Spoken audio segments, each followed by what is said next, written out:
Have you ever had trouble cutting wood with a handheld cutting machine because you couldn't hold it steady?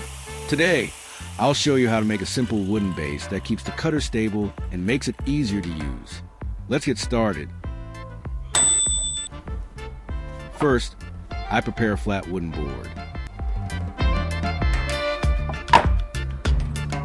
Next, I use a ruler to measure precisely 30 centimeters in length and 20 centimeters in width on the surface of the wooden board.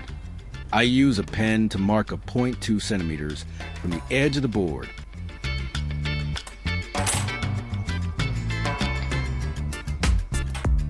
Then, I use a 13 millimeters center drill bit to drill precisely at the mark point.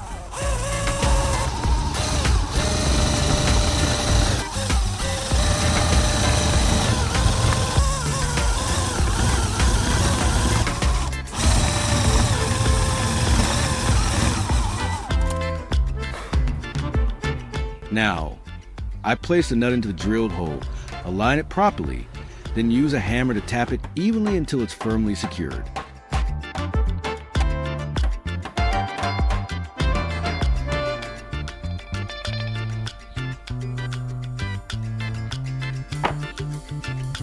Next, I take these 4 plastic tightening knobs and screw them one by one into the nuts attached to the wooden board.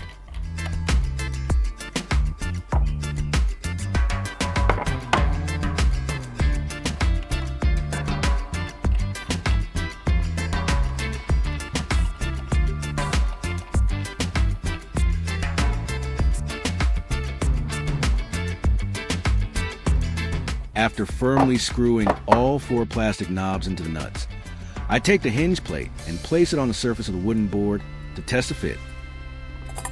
I use a ruler to position the hinge so that it sits 5 centimeters from the edge along the length and 2 centimeters from the edge along the width. Then, I use a pen to mark the drilling spots directly on the hinge.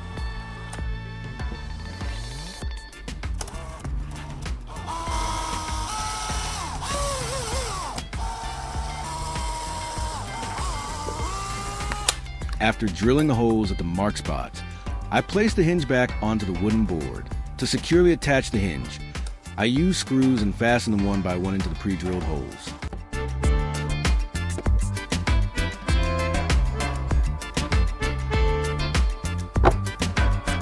Next, I get a wooden piece ready with a width of 10 centimeters and a length of 20 centimeters, preparing for the next assembly step. I place the wooden piece onto the remaining part of the hinge and mark 3 spots that need to be drilled.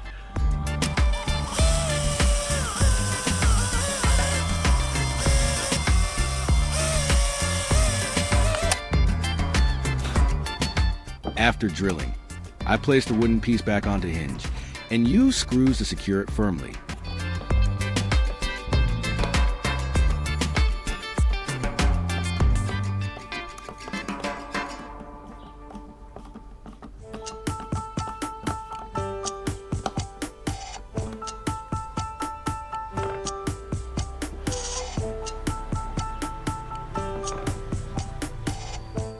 At this step, I place the handheld angle grinder onto the wooden piece, then use a correction pen to circle the spot where the side handle will be attached.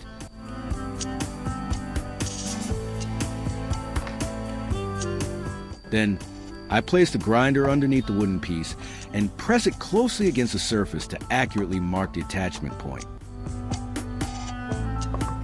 After confirming the correct position, I use a drill to make a hole directly at the marked spot.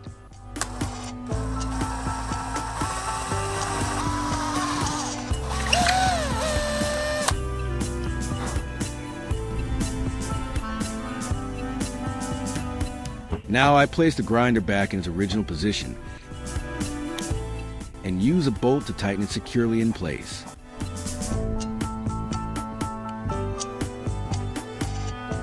I use a wrench to tighten the bolt more firmly for extra security.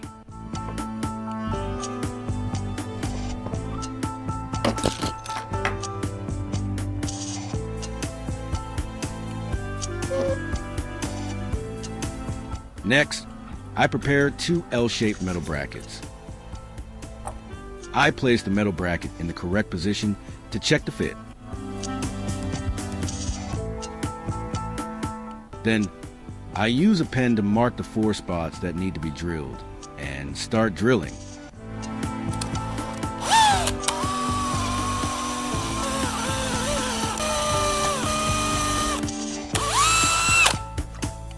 After drilling, I place the metal bracket back in its original position and tighten the bolts to secure it firmly.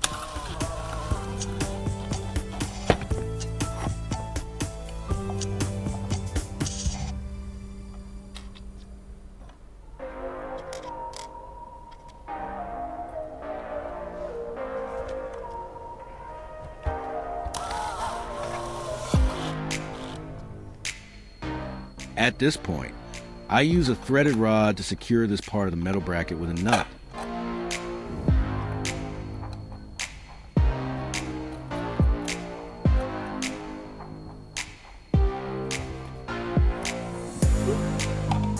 I use a wrench to tighten the nut and keep the threaded rod firmly in place.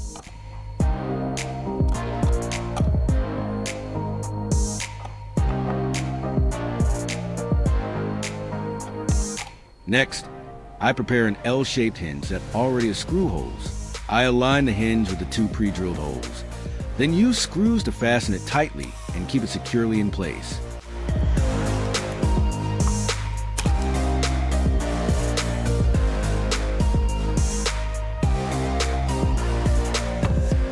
Next, I prepare a spring to install into the locking mechanism. I attach another spring on the opposite side to balance the pulling force.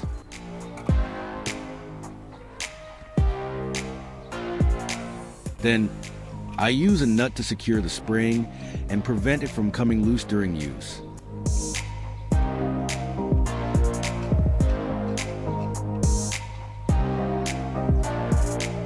I use a ruler to measure, then mark it like this with a pen.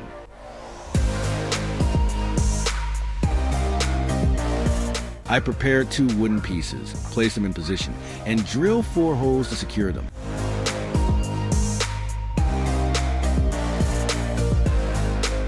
After drilling, I use a screwdriver to tighten the screws and secure everything firmly.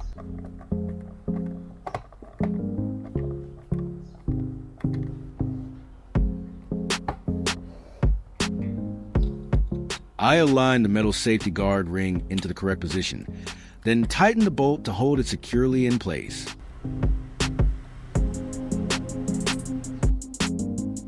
I attach the lock nut to hold the cutting disc, then mount the blade onto the spindle.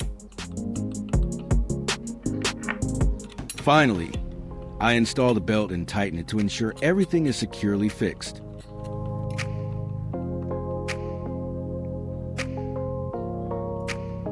That's it, all done. Now let's test the machine and see how it works. I do a test run on this wooden board to check the stability.